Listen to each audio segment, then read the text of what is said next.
Muito bem, então vamos fazer as honras da casa. É um prazer ter a Luciana Camargo aqui conosco. Vamos aprender um bocado aqui sobre artistas internacionais, sobre marketing exercido aqui no Brasil em favor dos artistas internacionais, que é uma coisa muito difícil. Poucas pessoas sabem, leigas, né? Acho que todo mundo que tá na audiência sabe, mas poucas pessoas sabem que os sucessos internacionais eles não acontecem simplesmente pautados pelo sucesso internacional, né? Pelas coisas que acontecem no exterior, pela Billboard, ou pelo um grande estouro europeu, japonês, seja o que for. Tem que ter trabalho local, sim. Esse trabalho local ele não se resume a levar os discos para a rádio, ao contrário, existem planos de marketing, existe a sedução para trazer o artista para o Brasil fazer tours promocionais, existe a sedução para colocá-los dentro de grandes festivais, e a Lu fez isso por muito tempo, eu aprendi muito com ela, apesar de quando eu já estava no Departamento Internacional da Universal quando ela chegou, mas a Lu tem uma bela estrada nisso aí, vai falar com a gente. Fala um pouco aí, Lu. Já falei demais. É para começar desde o comecinho? Não. Eu sei que tem uma história que começa com a Estileto. Fala aí. Isso. Antes de eu entrar na Estileto, que foi a primeira gravadora que eu trabalhei, que era um selo independente, eu trabalhei com uns amigos que tinham um duo pop techno que cantava em inglês. E a minha primeira saga era encontrar uma gravadora para eles. E eu fui passar uma semana no Rio fazendo a via sacra de todas as gravadoras.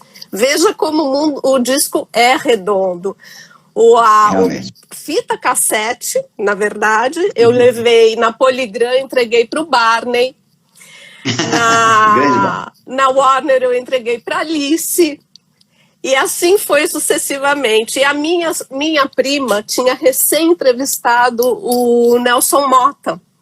E eu tinha visto uma entrevista da Marisa Monte, ou foi dele, não lembro, falando dela, porque era um sucesso recente, o nome da Marisa. E ele falava assim, eu sempre estou de portas abertas para conhecer o novo. Eu peguei esse gancho, falei com a minha prima, ela me deu o telefone dele, eu liguei até na casa de Nelson Motta, eu fui levar a fita cassete desses meus amigos. E acabou, enfim, que eles lançaram pela Estileto e eu fui passar um ano em Londres. Quando eu voltei, eu fui conversar com o pessoal da Estileto, o dono da Estileto morava lá, eu falava direto com ele, e eu falei, Lawrence, quando eu voltar para o Brasil eu quero trabalhar na Estileto. Ele virou para mim e disse, minha querida, quem vai falar isso é o Leão, você conversa com o Leão porque eu não vou te contratar. Então eu tinha que falar com o Leão, que todo mundo conhece, de divulgação, e aí eu fui contratada. Meu primeiro mês no mercado da música foi fazer divulgação de rádio. Quando estava chegando perto do final do mês, socorro, pelo amor de Deus, essa não é minha vida. Me tira de rádio. E aí eu fui trabalhar com a parte de imprensa e comecei a fazer todas as coisas relacionadas ao lançamento internacional. E foi quando eu trabalhei com uma primeira banda. Fui acompanhar a vinda de uma primeira banda internacional para o Brasil. Hoje em dia tem cursos para isso, né, para você aprender a ser um local tour manager. Mas eu aprendi na raça mesmo, porque não veio com manual de instrução, né? E foi muito engraçado. Segura aí então a gente vai falar. Só para continuar aqui o currículo, né? A gente começou pela Estileto, mas apesar de toda a jovialidade, e realmente ela se mantém-se jovem, muito jovem, a Luciana já tem 30 anos de estrada. Começou cedo, começou com 10 anos. Comecei muito cedo. Começou com 10 anos de idade na Estileto. Exatamente. A Estileto tinha uma creche e ela era uma das alunas da creche. E a trilha sonora da creche era o Information Society. Information Society, caramba.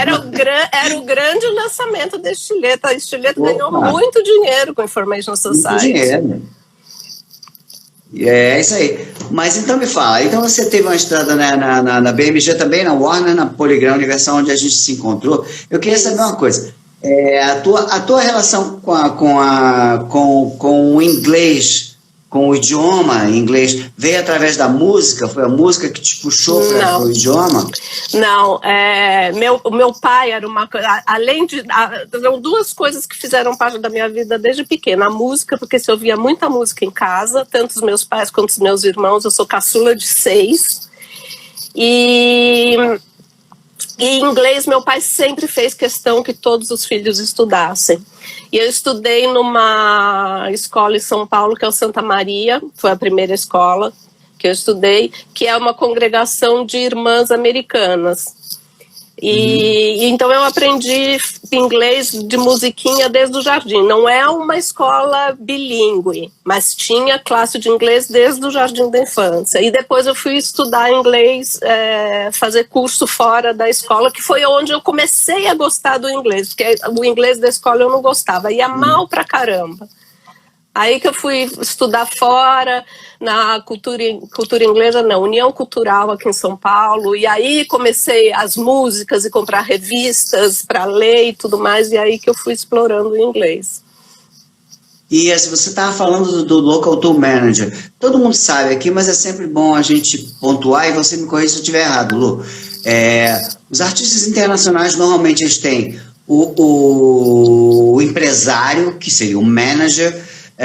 Eventualmente não é um empresário que vende os shows, às vezes tem um escritório que vende o agente, né? Aqui como é tudo uma coisa só, tudo é uma mesma pessoa, mas lá fora tem um cara que cuida de tudo.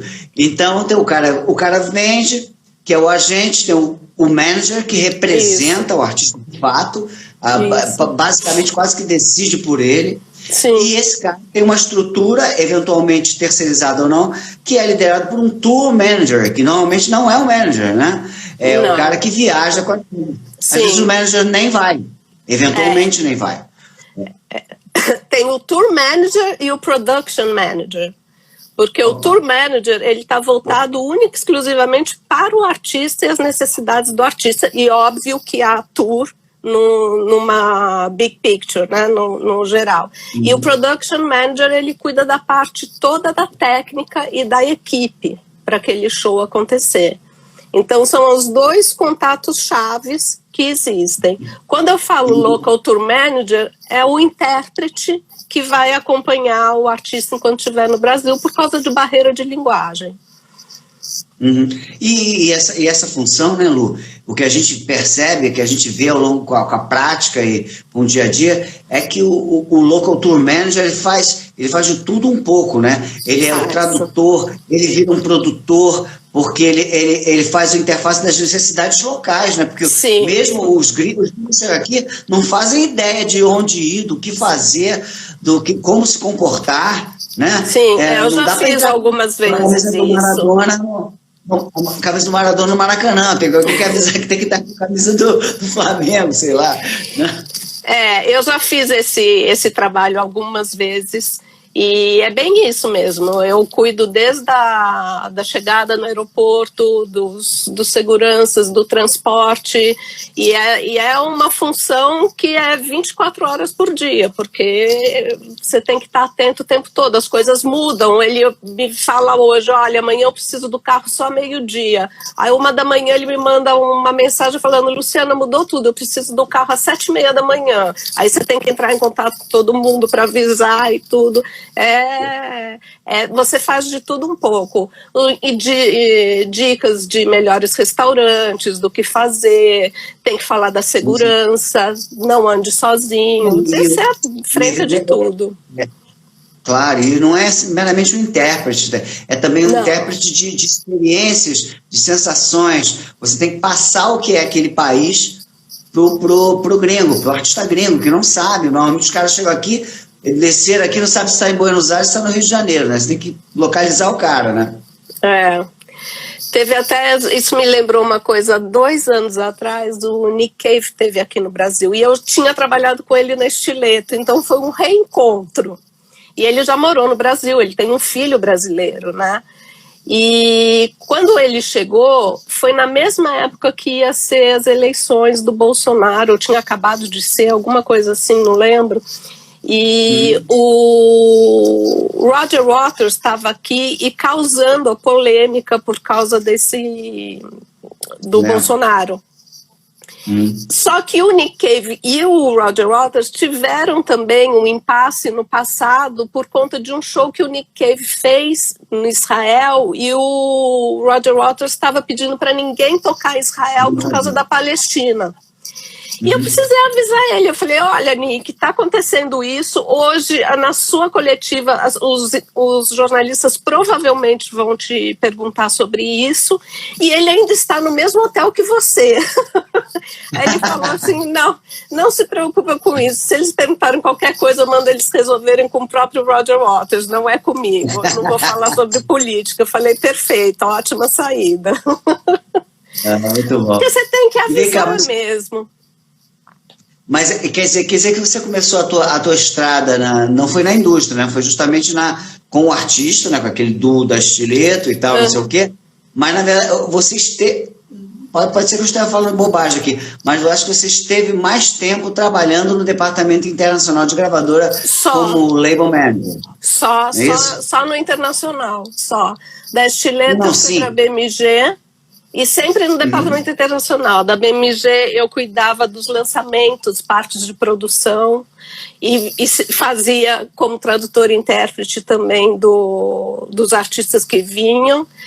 Tem ótimas histórias também. E daí só na Warner que eu virei label.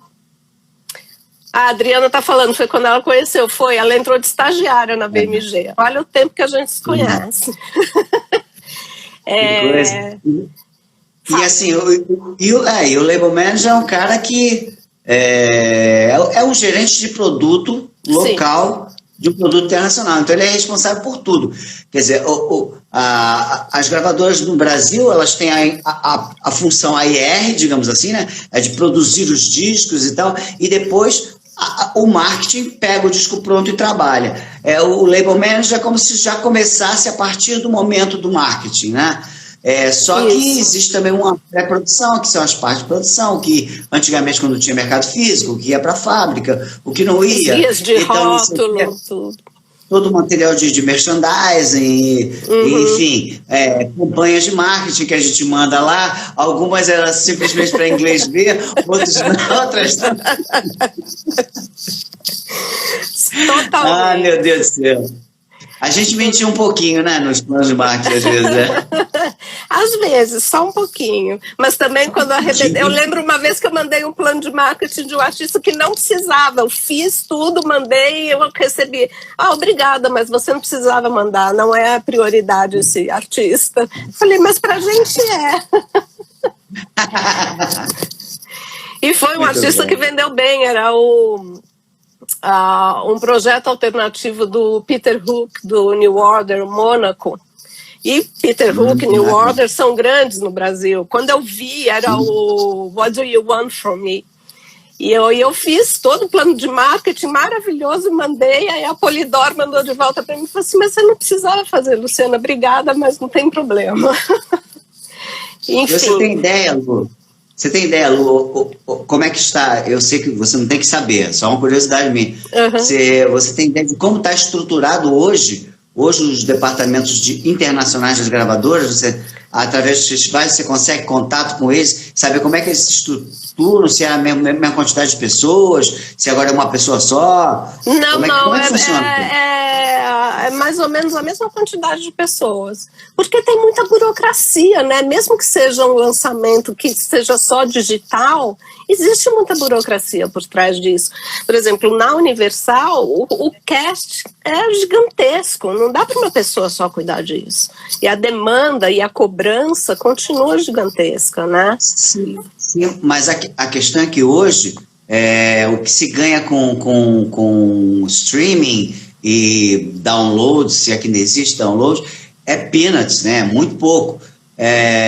E não existe contratos 360, como existe com os artistas brasileiros, né? O que é um contrato 360? É quando você tem A gravadora, né, o produtor fonográfico, aquele cara que paga o disco, tem participação em bilheterias do show, tem participação em merchandising, tem participação se o artista faz um comercial de televisão, é um contrato 360. Você não tem isso com os gringos. Daí é que vai mais a minha pergunta. Como é que manter uma estrutura tão grande para um dinheiro que já não era tão grande quanto o nacional e é menor ainda, né? Eu não sei como é que se vira hoje. Pelo que eu saiba, eu acho que existe esse 360 sim, mas lá fora. Não, sem dúvida. E tudo que é feito aqui, e seja download, streaming, tudo isso também é cobrado, nada é de graça. Eu não posso afirmar, mas eu sou, por exemplo, você lembra na nossa época de liberação de música para a Globo, né, para as novelas, era tudo no peito, a Globo só pagava a editora, lembra? Isso. Só a editora, o fonomecânico era de graça, que a gente explicava que era a maior ferramenta de marketing para a divulgação do artista. E a gente conseguiu coisas imensas. Agora, até onde eu saiba, eu não posso te garantir isso 100%, mas eu diria que 90% até onde eu saiba, hoje não é mais de graça a parte da gravadora. Nossa. Liberada para novela. Então, existem outros meios de se ganhar dinheiro que não seja do físico, sim, né? No Brasil. Sim. E vem cá, quando você estava com esses caras, era muito comum os caras falarem assim, não, Tom Jobim, Djavan. Como é? Os mais recentes, eles falam do quê? Qual é o referencial de música brasileira deles? Quem teve muita influência lá fora, no grunge, por exemplo, ou com Nirvana e essas bandas assim, sempre foi Mutantes. E eu lembro que o pessoal do Sonic Youth, uma vez trabalhando com eles aqui, eu não sei aonde a gente estava, em algum lugar, eu acho que era Free Jazz, se não me engano, ou Teen Festival, que eles se apresentaram, e a gente estava no hotel, eles iam fazer uma entrevista, e naquele momento apareceu Caetano Veloso, e os caras ficaram mudos quando encontraram Caetano. Eles não souberam o que falar, eles estavam assim, tipo, Jesus está aqui na minha frente. Eles ficaram estarrecidos quando eu apresentei. Eles têm uma paixão. A Bjork era apaixonada ou continua sendo, mas na época que eu trabalhei na gravadora, pela Elis Regina. Então, são esses nomes, até mais do que Tom Jobim. Caetano, Mutantes, Elis Regina, e é mais para esse lado. Que mais recentemente na história da fonográfica brasileira, a gente está muito no pop, um pop muito, isso é a minha maneira de ver, um pouquinho muito pautado pela música pop internacional, quer dizer, o som da Anitta, da Ludmilla, não sei o que, já se parece muito com o que se faz lá fora. Os rappers aqui se parecem muito com os lá fora. A gente perdeu um bocado de autenticidade, de referencial. Então o que você está me dizendo, que eu acho que acredito que aconteça mesmo, é que os artistas até de hoje ainda falam dos Mutantes, ainda falam das coisas que são tudo gente que tem 70 anos hoje, os artistas de 70 anos. Bom, tem até um tributo ao Caetano Veloso, só de artistas internacionais. Quem produziu foi o... Ai, meu Deus. Não lembro. Vou lembrar. Ele é a AR, não sei se ainda é a AR da Universal. Paul House? Paul House. Foi o Paul House que produziu. Agora me fala uma coisa, eu queria saber uma coisa de você. Onde é que você estava nas noites do primeiro Rock in Rio em 1985? Eu estava prestando vestibular. Eu não fui. Também foi no Rio, né? Você tinha que tinha um certo investimento, né? Não fui. Quis morrer de catapora com o show de B52, Nina Hagen, porque eu só olhei os internacionais, né? Mas não fui. Estava prestando vestibular, veja você. Bom, você estava prestando vestibular, então, assim, eu, por exemplo, sou mais velho que você, Eu tenho outros referenciais de festivais anteriores, não muito, nada gigantesco como o Rock in Rio. Existiu, por exemplo, poucas pessoas sabem, existiu um Hollywood Rock anterior ao Hollywood Rock, nos anos 70. Foi o primeiro Hollywood Rock, Erasmo Carlos, Rita Lee, só artista nacional. Mas meio da década de 70. Depois veio o Hollywood Rock, que a gente conheceu, que meio que dividia a cena com o Rock in Rio. E sim, eu também, até trabalhando. Agora, o Rock in Rio, ele para a tua geração, que é um pouco mais jovem que a minha, é um referencial gigante, né? Uma coisa gigantesca, né? Sim, eu fui no de 91, porque eu já estava trabalhando na Estileto, e naquele ano, que foi no Maracanã, inclusive, todas as gravadoras tinham uns estandes onde circulava a galera e não sei o que lá. Não era camarote, porque era interno. E o da Estileto era o mais cobiçado, porque todas as portas, era tudo de octanorme, todas as portas de todos, era metade fechada embaixo e a parte de cima era transparente, para as pessoas, a porta fechada por causa do ar-condicionado, verem que estava lá dentro. Só que a da Estileto em cima era coberto também, então todo mundo adorava ir da Estileto. Por que será, né? Porque ninguém viu o que rolava lá dentro. O sucesso mesmo do Rock in Rio, acho que foi um divisor de águas, aumentando a capacidade de se trazer mais atrações internacionais, né? Porque aquele primeiro Rock in Rio foi mágico, foi uma coisa assim gigantesca. Eu acho que o gringo que não tinha vindo ainda, apesar de a gente nunca ter visto, eu nunca ter visto no Brasil o Pink Floyd, nós não vimos, né? O Pink Floyd mesmo, né? O Pink Floyd mesmo não dá mais, porque o Roger Waters não é mais do Pink Floyd, mas ele não foi, mas poucos não foram, né? Acho que depois do Rock in Rio, quase todo mundo começou a incluir o Brasil, ou melhor, eu diria que o Brasil passou a possibilitar as tours sul-americanas, você não acha isso? Sim, com certeza, abriu as portas para o mercado internacional. Eles não sabiam o que esperar daqui do Brasil, em termos de estrutura. Inclusive tem muitas histórias legais do Rock in Rio, que o Queen emprestou as luzes para o festival. Não existia essas coisas aqui, para alugar aqui, muito menos para trazer. Então, literalmente abriu as portas, e os próprios artistas que participaram na época, como Queen, como Iron Maiden, o Scorpions, eles se reverenciam ao festival, porque foi uma abertura de espaço para eles também, de projeção lá fora. Não é que quando eles vieram estavam todos estourados.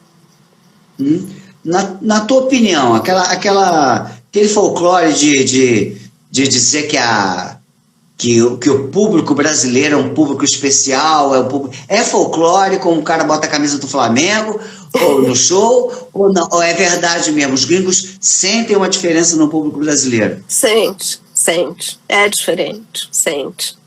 É muita paixão. Eu acho que sim, a Argentina também tem um público assim, muito apaixonado, essa coisa de latino mesmo, coisa quente, de extravasar.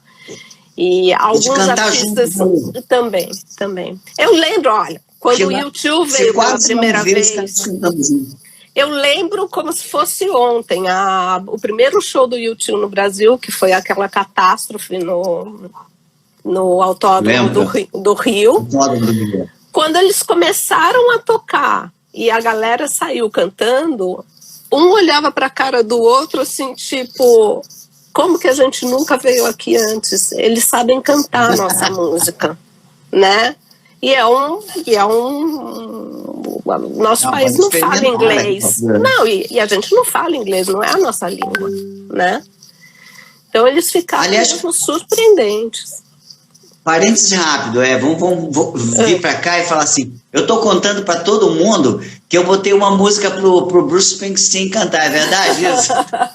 Você ajudou, sim.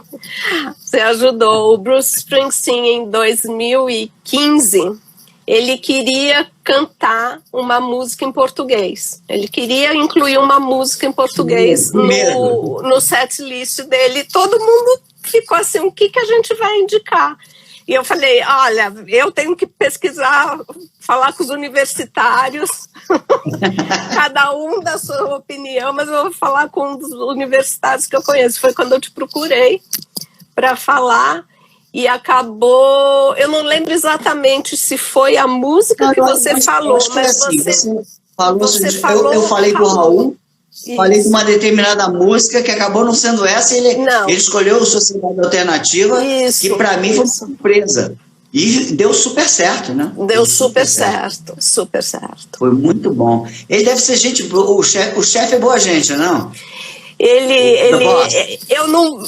Assim, é outra coisa que as pessoas acham que porque você trabalha no festival, você tem contato com o artista. Eu tinha muito mais contato com o artista em época de gravadora do que hoje no festival. Porque a última pessoa que eu chego perto, quando chego, é um artista, que geralmente eu não vejo.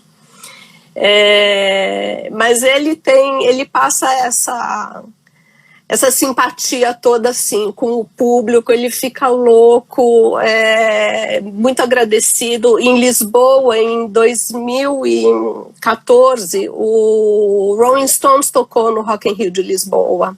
E ele estava em Lisboa porque a filha dele estava competindo em provas de equitação. E ele foi no dia do show dos Rolling Stones. Aliás, foi ele, foi Bill Clinton, estava lotado lá. E aí ele participou de uma música. Ele subiu no palco e tocou com os Rolling Stones. Foi muito legal, muito legal. Demais. Demais. E ele ter cantado em português foi uma perfeição. Eu fiquei besta. Muito bom aquilo. Aquilo ali, vou te falar, em tempo recorde, o cara apresentar com aquela qualidade. Pô, não precisou nem a plateia falar toca Raul, né? Ele tocou, né? Aliás, aproveitando o embalo, vamos tirar o crachá aqui. Qual foi o mais legal e o mais mala? De artista, de trabalhar? Sim. Mala eu não entrego. Porra. Não, eu posso dizer que eu tive a primeira e única gastrite da minha vida com Zúquero. Caramba, é mesmo? Pô, ele é todo doce, ele é doce, é Zúquero.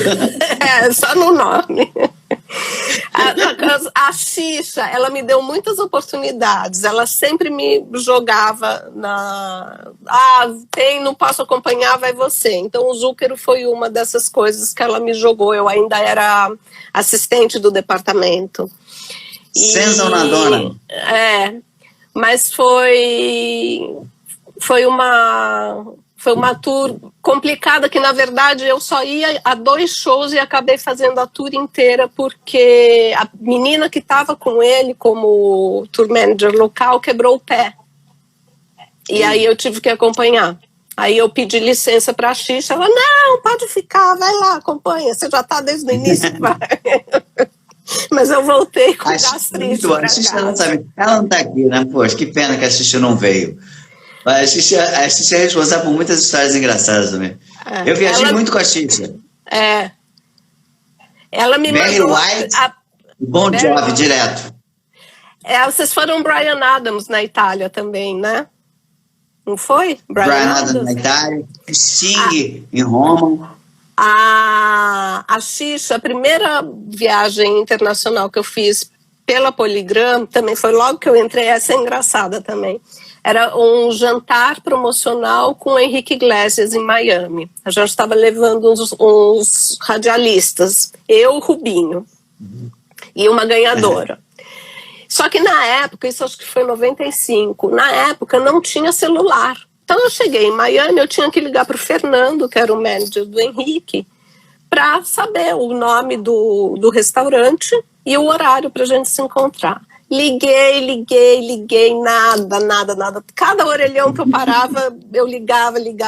Daí, enfim, tarde da noite, eu consegui ele atender. Eu falei, nossa, Fernando, que desespero. Eu tô aqui tentando falar com você, porque isso, que amanhã e onde... Ele vira para mim e fala assim, desculpa, Luciana, mas é que eu acabei de chegar do enterro da minha mãe e eu no orelhão, assim, tipo, ai, meu nossa, Deus. Fernando, meus pêsames, desculpe, não sei o que lá. Ele, não, tudo bem, você não sabia, o jantar vai ser no restaurante tal, no horário tal, mas eu não estarei presente, outra pessoa vai no meu lugar. Eu falei, tá bom, obrigado. São situações que a gente passa que não fazem parte do script, né? Quando que você vai achar eu já pronta para descarregar em cima do Fernando? E ele me fala essa.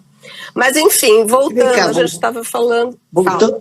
Voltando aos festivais, você nota, eu acho que isso não é uma coisa exclusivamente do Brasil, mas eu acho que isso pegou no breu muito no Brasil a partir do Rock in Rio. Você sentiu em algum momento algum incômodo de algum artista pelo fato dos grandes festivais terem virado parques temáticos e não mais o centro é o palco, né? Eles acham que tem uma roda gigante lá, tá tudo certo, e tem a rua do samba, sei lá o quê. Nenhum incômodo? Nunca vi nada, até porque isso também existe lá fora.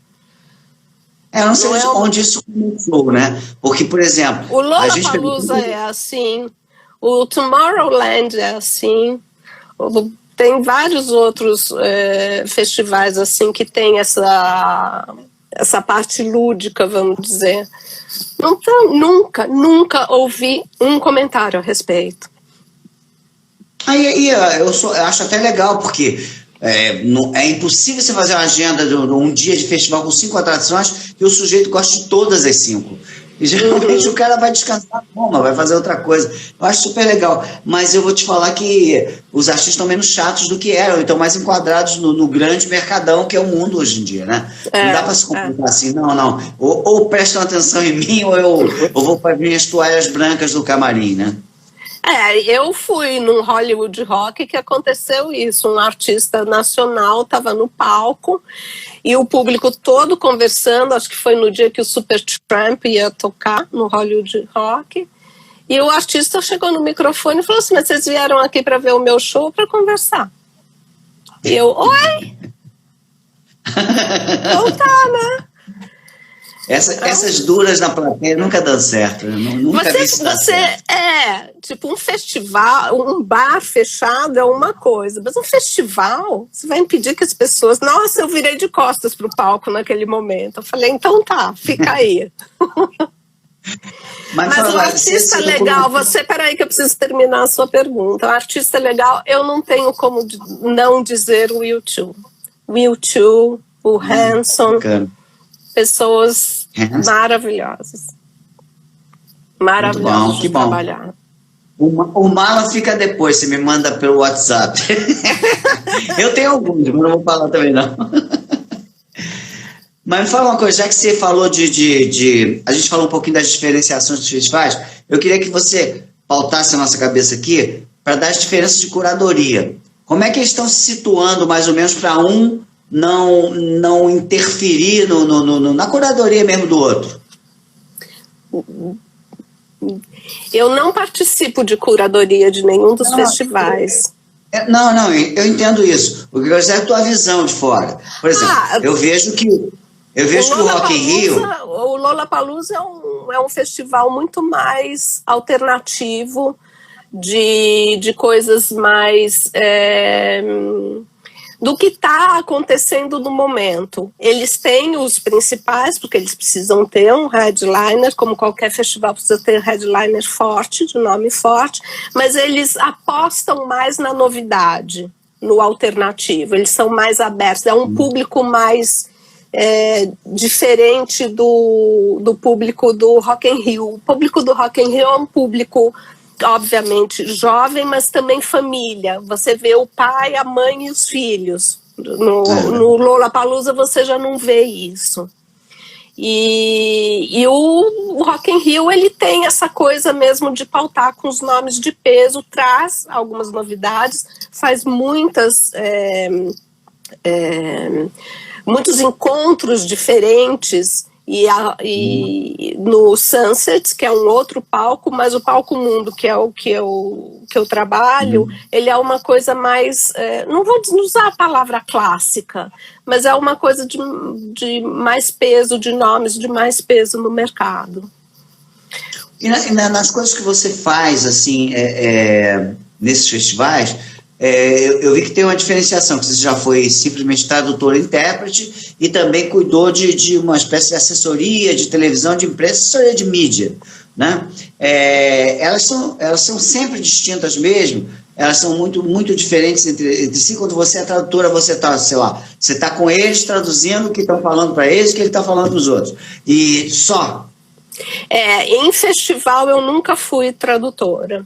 No Lola eu trabalho como coordenadora de TV e imprensa. Eu sou o contato do que a mídia precisa com o artista. Então, o departamento de imprensa do Lola, aqui da T4F, me passa quais são as entrevistas que eles querem e eu vou pedir para o artista, eu vou negociar com o artista.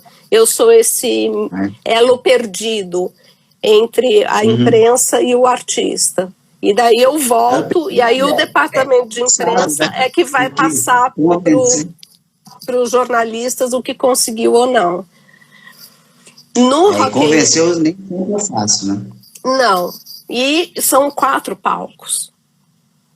Então eu trabalho com todos os artistas de cada um dos palcos. São 80 artistas que eu faço agenda de entrevistas. Eu só não faço do nacional.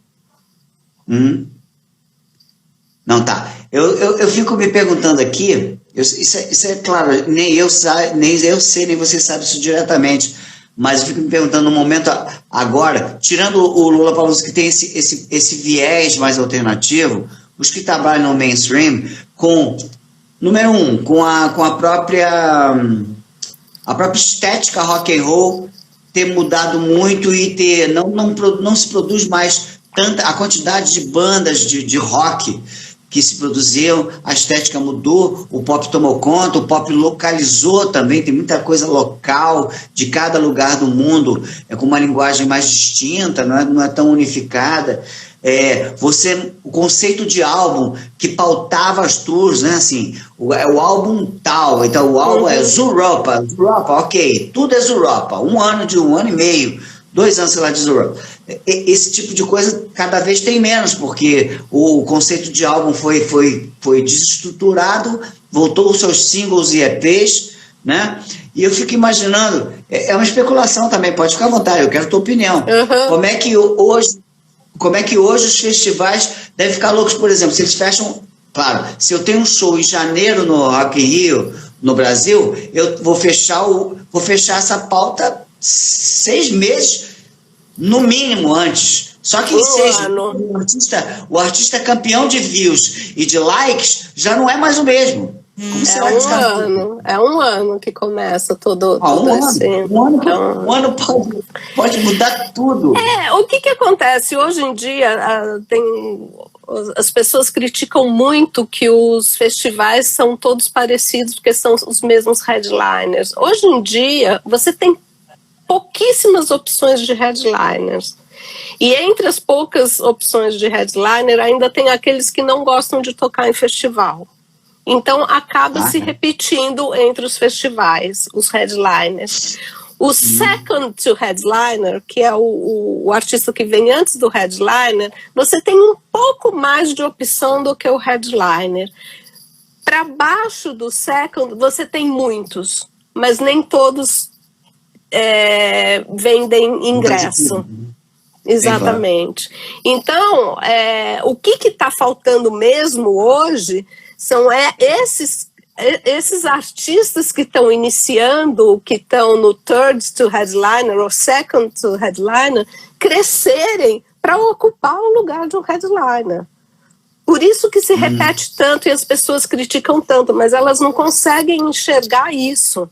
Né? Elas acham que o festival que não tem ideia, por que não traz fulano de tal para ser... como se fosse... Liga pro cara aí e manda ele ver, né? E como se não houvesse... como às vezes o artista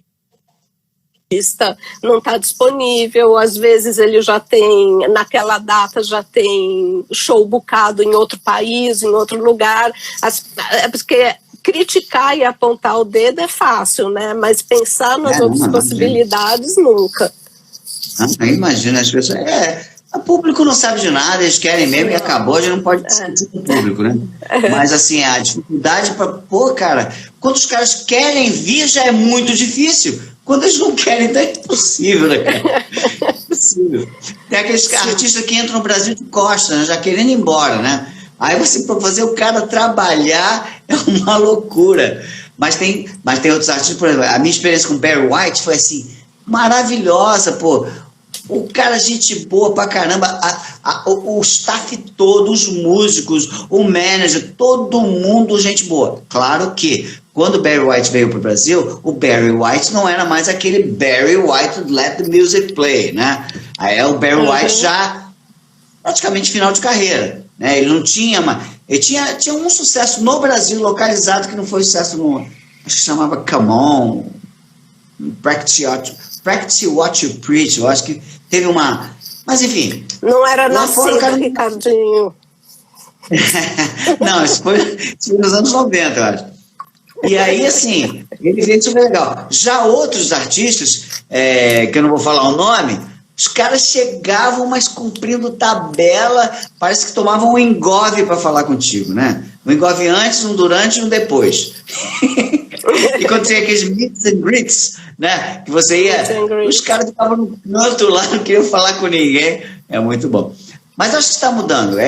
Já mudou no meu tempo e deve estar cada vez mais. Porque o mundo está muito internacionalizado, está todo mundo sabendo de tudo, todo acesso a tudo. Cada vez mais os locais falam a língua dos gringos, né? Cada vez mais. Sim, né? sim. Nos anos 80. Hoje em dia, a garotada de festival do Lollapalooza, por exemplo, eu vou te arriscar dizer que 60%, não vou dizer que é fluente, mas sabe o que está acontecendo ali, né? Isso sim. faz a diferença. Sim, com certeza. Mas vamos entrar num capítulo memorável. O que você acha? Vamos embora. O que você traz? O que você sugere? Não. O capítulo memorável é o nosso capítulo. É a única interseção que a gente tem, né? Porque eu não me considero ter feito uma interseção na tua vida internacional, que era um turista ali. Como não? Aprendendo. Você sempre foi o Little Richard ou o meu jukebox ambulante. Qualquer coisa que eu perguntava, você saía cantando a música. Mas fora isso, eu atrapalhava um bocado no internacional. Até para. Mas no nacional, nós tivemos uma experiência legal com o Sandy Júnior, né? Sim. Eu queria que você me contasse como é que começou. Realmente, outro dia eu fiquei... Como é que começou a história? Eu deduzi, mas não sabia exatamente como tinha acontecido. Eu imaginava que fosse pelo disco internacional e tal, mas não sei quem teve o lampejo. Não sei se foi o Castelo de Areia aí que teve essa ideia. Eu também não lembro muito bem. Eu lembro que eu tinha já feito com eles, eu acompanhei a gravação do videoclipe deles com o Henrique em Miami. Depois teve uma parte também do show do Chororó com o... Number one. Number two, pô. Ninguém quer ser number two, pô. Ninguém quer ser number two. Depois teve também um trabalho do Billy Ray Cyrus com o Chitão e Chororó, e a gente começou a estar por perto. E eu não lembro exatamente como que eu cheguei lá, se foi através do Max Hall, do Castelo Branco, ou a gente falando, porque na época eu trabalhando de clássicos e jazz. Eu acho que quando começou essa história, acho que eu cheguei a pedir para você me incluir nesse trabalho, porque era falado com as pessoas que eu conhecia lá fora e eu já conhecia os meninos. Eu acho que eu fui mesmo cara de pau e pedi. Até teve também... Então, assim, o parênteses que eu vou fazer para as pessoas entenderem, as pessoas que não estão... houve um momento na história da Polygram, e da era Polygram, naquele momento, que criou-se uma divisão que tinha a responsabilidade de caçar talentos bem-sucedidos fora do mundo anglo, né? Talentos locais que fossem capazes, tivessem capacidade de internacionalização. Então, nessa peneira, vieram vários artistas, e Sandy Júnior foi o selecionado. Não sei se o Marcelo ainda está online aqui, ele vai lembrar, era uma sigla. O projeto tinha uma sigla.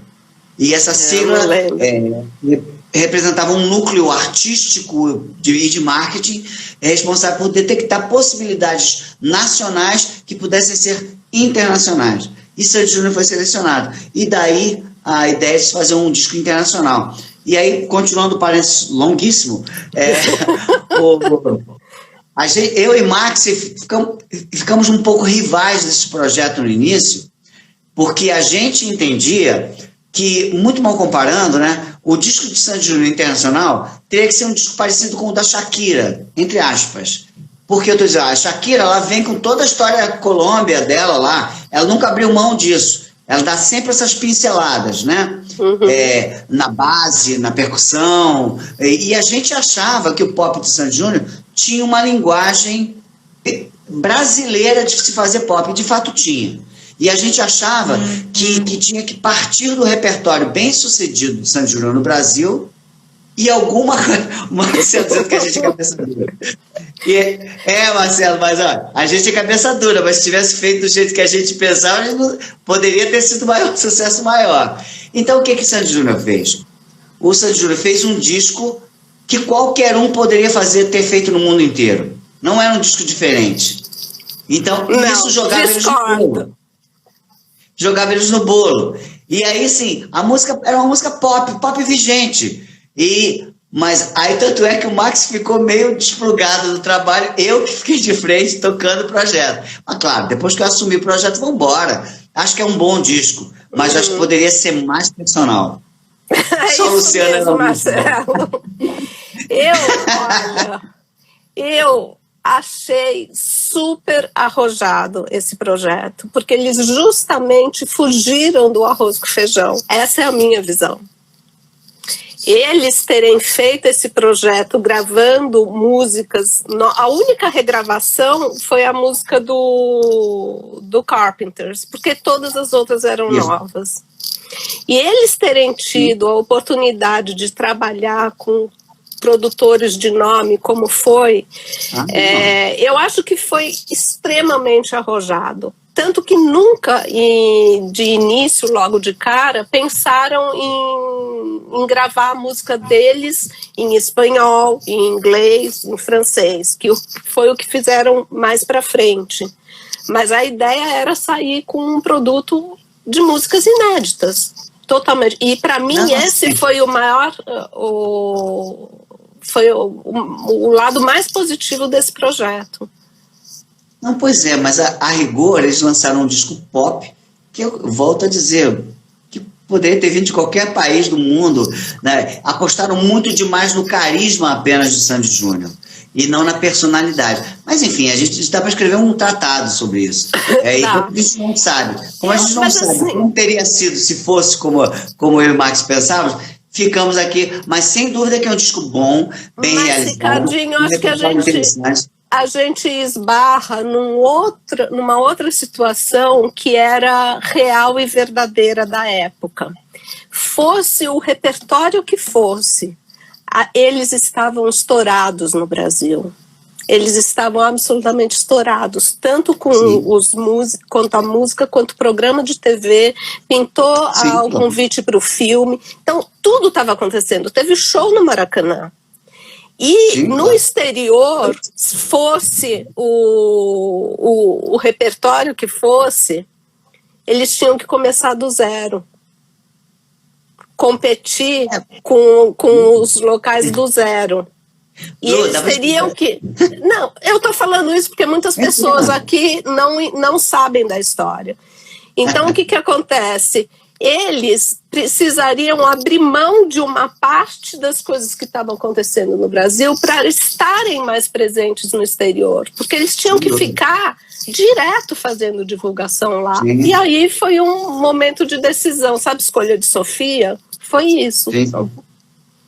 Infelizmente.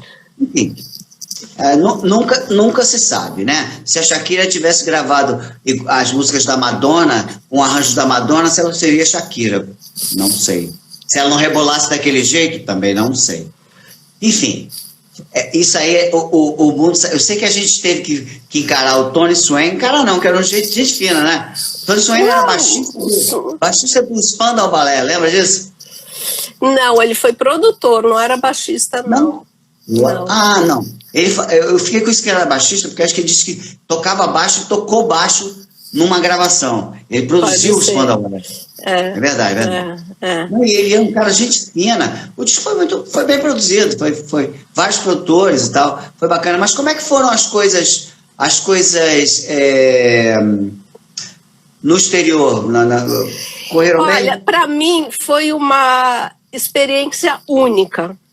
Primeiro porque, como você falou no início do nosso bate-papo aqui, eu sempre, enquanto trabalhando no internacional, eu sempre recebi os produtos prontos. Eu nunca participei de gravação, de estúdio, de refaz, e tá bom, não tá bom. Então, assim, para mim já começou por aí. Foi uma coisa totalmente inédita na minha experiência do disco. Eu amei isso. Tá ali na gravação e acompanhando e tudo mais.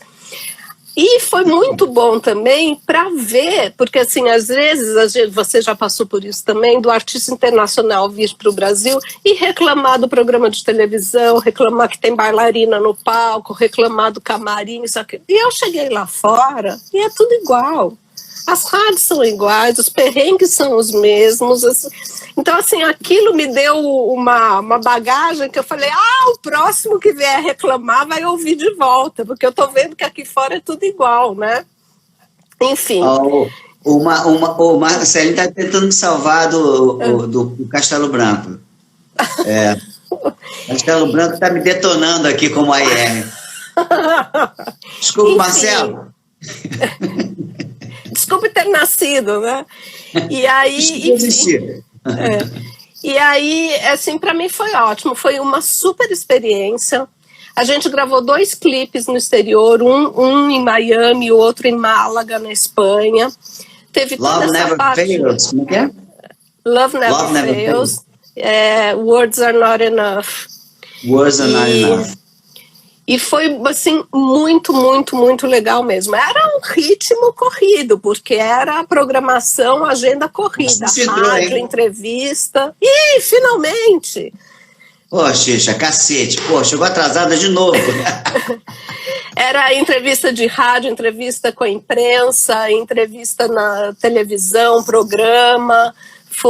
A gente encontrou até Sheryl Crow no programa de TV lá em Portugal. Fizemos fotos dos três essa história é muito boa. Eu e Xixa, a Xixa vai lembrar, no hall do Maxud Plaza, esperando a Sheryl Crow. Aí chegou a Mária, chegou não sei quem, chegou não sei que lá, e chegou uma garota lá. Aí Xixa, a Sheryl Crow veio. Olha, cadinha, aquela é a Sheryl Crow. Sheryl Crow desse tamanho, ela batia no meu ombro, 1,50 m, parecia maquiadora, cara. Muito Você ficava assim, 10 minutos com a mulher lá no canto, ela na dela pra caramba, e era artista. Eu tive com ela em 2001 no Rock in Rio, e foi até engraçado, porque o último dia do Rock in Rio, num domingão, era Red Hot Chili Peppers. Eu falei, eu não vou, eu tava assim, o bagaço da laranja. Marcelo foi até lá no meu apartamento pegar a credencial e os ingressos que eu não ia usar. Tava assim, jogada no sofá para assistir, toco o celular, quem era? Sheryl Crow. Oi, Luciana, tudo bom? Oi, quem é ela? A Sheryl. O que você tá fazendo agora? Eu falei, nada, tô aqui em casa. Ela, então, sabe que eu adoraria sair? Eu falei, jura? A lágrima escorrendo assim pelo canto do olho de desespero. Aí eu falei, o que você gostaria de fazer? Ela falou, eu gostaria de fazer o que você faria num domingo à noite com seus amigos. Aí eu falei, tá bom, mas olha só, eu não tenho carro, vai ter que ser o meu carro. Ela, não tem problema. Bom, Fui pro hotel, peguei ela, o segurança gringo dela, a menina que tocava violino, a violinista do show dela, levei pra Lagoa, fomos lá no Árabe da Lagoa, as pessoas demoraram muito para reconhecer que era ela, porque era tudo escuro, só de luzinha, e ela foi a pessoa mais feliz do mundo. Ela ficou tão animada que ela pediu que no dia seguinte eu alugasse um barco para ela passear. Eu querendo descansar, querendo um dia de descanso. Ela era muito gente boa, muito gente boa. A Xixa lembrou aqui do Thanksgiving. A Xixa lembrou do Thanksgiving. O irmão da Xixa e a Xixa produziram um Thanksgiving lindo para ela. Ela ficou emocionada. Comentário de Marcel Santos. Bobeou a Sheryl Crow. Tinha que ser, Marcel Santos. Mas essa não ela perde a piada, né? Ela perde amigo, mas não perde a piada. E aí a Sheryl Crow, cara, ela tava com o namorado e tal, veio equipe, pô, foi uma coisa bacana, ela fez aquele peru tradicional do Thanksgiving lá, ela ficou emocionada, ela agradeceu, fez discurso, foi bonito pra caramba. Xixa, bola dentro, foi muito bom, aquela noite foi, eu e o Adriano estávamos lá, acho que Mainar, e Xixa, naturalmente, não lembro quem mais, e Sheryl Crow. Mária devia estar também. Talvez, não me lembro. Enquanto isso, nós, pobres mortais, estávamos no Rio, trabalhando, ralando. Vou te falar, eu não sei como é que você se comportava. Eu tinha um outro agravante que eu não era quase nada fluente em inglês. Isso me atrapalhava muito. Mas assim, eu ficava em tensão o tempo inteiro. Eu não relaxava nem com os artistas mais tranquilos, cara. Ficava sempre tenso o tempo todo.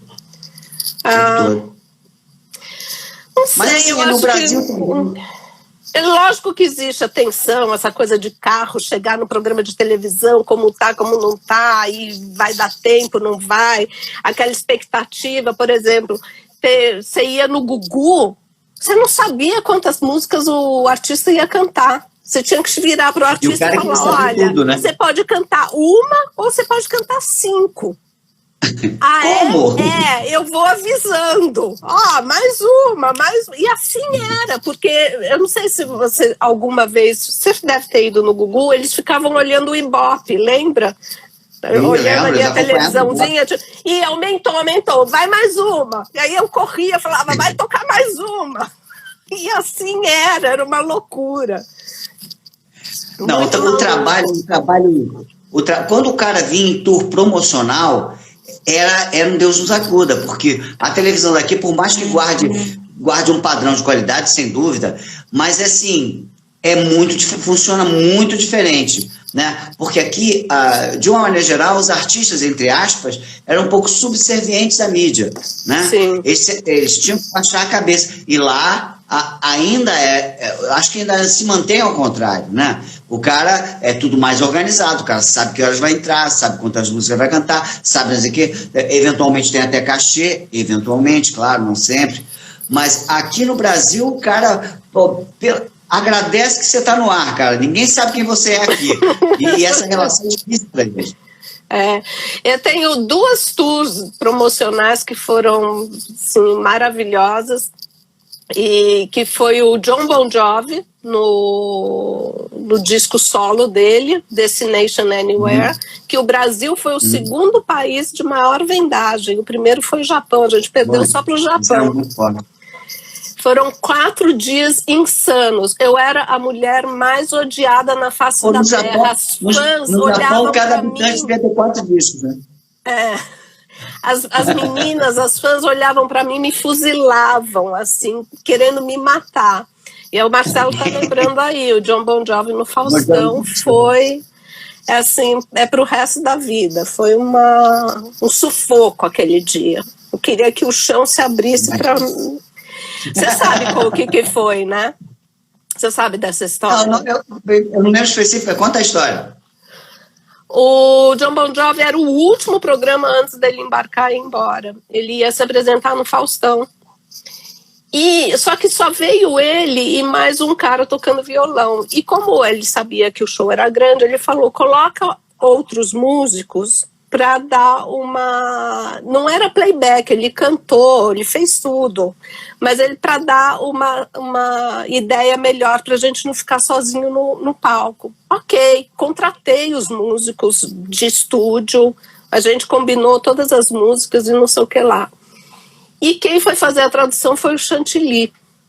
A gente pediu para o Chantilly, porque eu falei que eu não ia fazer. Eu falei assim, Marcinha, não vai rolar de eu fazer essa tradução, eu tenho que cuidar de outras coisas, vamos chamar alguém. Vamos chamar outra pessoa. E a gente chamou o Chantilly topou. Super gente fina. E aí foi, a bateção de papo começou normal, não sei o que lá. A um determinado momento, o Faustão virou e falou assim, pergunta para ele se os filhos deles aprontam muito, ou também vão tocar, virar artista, alguma coisa assim. E o Chantilly perguntou e o Joe Bon Jovi virou e falou assim, they are working on it. Né? Eles estão trabalhando nisso. O Faustão não deixou o Chantilly traduzir, virou e falou assim, aí galera, ele tá dizendo que ele veio aqui para trabalhar, então vamos trabalhar, vamos tocar mais uma música e não sei o que lá, só que daí ele foi falar com os músicos, ele falou, eu te conheço, você é brasileiro, não é? E falou e não sei o que lá, entrevistou os músicos, isso, aquilo, patati, patatá, então é isso, quem sabe faz ao vivo, toca lá, nossa. Eu, Marcinha, Mária, tudo morrendo na coxia da Globo, de desespero. Ele saiu de lá, ele foi um gentleman, eu entrei em seguida no camarim para pedir desculpa e explicar o que tinha acontecido, porque ele nem entendeu o que aconteceu. Porque o Chantilly não pôde traduzir para ele. E aí ele virou para mim e falou assim, não se preocupa, eu totalmente sei que isso não é responsabilidade de vocês não têm culpa de nada disso. Mas assim, foi embora. O programa do Faustão sempre foi uma roubada para qualquer artista no sentido da improvisação, né? Foi um dos maiores ibopes do programa do Faustão, tanto que no final do ano, que ele repete os programas por conta de Natal, de férias, ele repetiu. Não repetiu a entrevista, essa parte, mas as músicas ele repetiu. Foi um dos maiores ibopes. A gente vendeu águas de CD na segunda-feira. Águas. Muito. Como é que você, nessa história toda, você continua com contato, eventualmente, com os festivais, nesse momento aqui de espera, vamos dizer assim, que o mundo está passando, eles continuam ligados na tomada, enfim, com planos, você já foi sondada para algum trabalho grande? Sim, desses? O Lola O Lola é geralmente final de março, início de abril, né? E ele passou para o ano que vem, em setembro, 2 semanas antes do Rock in Rio. Mas ainda não tem nenhum trabalho a respeito disso, eles vão começar só ano que vem. Novamente, assim, especulação não é uma pergunta para você, é só como você lida mais com a galera, e eu estou distante desse meio internacional, vamos dizer assim, eu fico imaginando o que deve estar passando na cabeça dos grandes idealizadores dos grandes festivais. Isso entra Medina e todo mundo. Como é que vão ser, já que os eventos presenciais, eles vão mudar de alguma forma, por 2 razões. Uma, porque sempre haverá algum tipo de risco enquanto essa história não ficar solucionada em termos de saúde. E número 2, porque o ao vivo não presencial cresceu muito, né?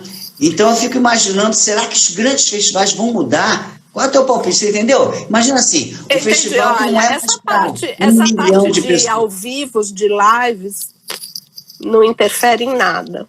Porque a pessoa, o ir ao show não é só assistir o show, é de estar com os amigos, é a farra, esqueci a palavra, como é que se diz? Enfim, é o evento em si, ele não está indo ali só para assistir o show do Metallica, né? E, então, essa parte eu acho que não tem problema nenhum. A outro pensando... lado, os shows, assim como qualquer outro área de entretenimento, seja cinema, seja teatro, seja balé, seja ópera, ou o que for, ou festival, vai ter que haver uma adaptação para as novas regras. Experiência, isso, Dri. Essa é toda uma experiência que a pessoa passa, né? Não é só o show em si. Então, tudo vai passar por uma adaptação, tudo. Inclusive, os próprios artistas, né? Os próprios artistas, eles vão repensar se eles vão continuar com shows grandiosos, com tanta gente trabalhando, porque são tantas pessoas viajando. Tem toda essa preocupação. Tudo isso vai ter. Sim, vai ter um... Eu acho, num primeiro momento, a gente está com a demanda reprimida, está todo mundo a fim do abraço, do encontro. E os shows vão... Na hora que a porteira abrir, vai. Sim, acho que sim. Mas daí a pouco, eu fico imaginando se o John Bon Jovi não vai pegar um violão com um quarteto, cobrar $1 milhão para 10 pessoas assistirem ao vivo e transmitir para o mundo inteiro, com exclusividade, com 35 bilhões de patrocinadores, e vai ganhar muito mais dinheiro e se cansar muito menos. Eu fico pensando se não vai ter gente articulando projetos alternativos que não sejam esses on the road mesmo, sabe? Estrada, show, dorme um dia, vai para outra cidade e faz o show de noite, dá uma corda, que é um sufoco, né? Acho que tudo é possível. Acho que tudo é possível, mas eu acho que mesmo que exista poucos a tentarem fazer uma coisa assim tão diferente, serão poucos a fazerem isso e por pouco tempo. Porque as pessoas sentem falta dessa vivência, dessa experiência de estar junto com os outros. O próprio artista, né, Lu? O próprio artista. Sim, com certeza. Ele com 10 pessoas pagando $1 milhão nunca vai se comparar com imagina a banda Bon Jovi, aquele rock arena, milhões de pessoas pulando, cantando, aquela energia não tem como conseguir diferente, de modo diferente. Não tem. Felizmente, né? Porque eu tenho medo de alguns oportunistas de plantão chegarem e mudarem. Mas acho que não. Acho que isso é coisa do contato, do show ao vivo, vai. Você vê que mesmo as lives, essa altura do campeonato, as lives também estão diminuindo. Acabou de entrar um amigo meu aqui, o Luiz Carvalho, que é curador do EA Live, que existe um vinho maravilhoso que vende no Brasil, chamado EA. Não estou ganhando nenhum dinheiro, né? Mas tem um espetáculo bem interessante que ele é curador aqui, que é o EA Live, que pega bandas conceituais, eletrônicas, rock, enfim, bandas novas e também atrações brasileiras. Ele faz um trabalho bem bacana, que está por enquanto parado, mas daqui a pouco vai voltar ativa. Quem sabe você não vê aqui, Luciana, quando você vier fazer o Rock in Rio, Lisboa, novamente. Né? Só Deus É isso mesmo. Ó, já estamos no ar há mais de 1 hora. Acho melhor a gente parar, senão as pessoas vão ficar entediadas.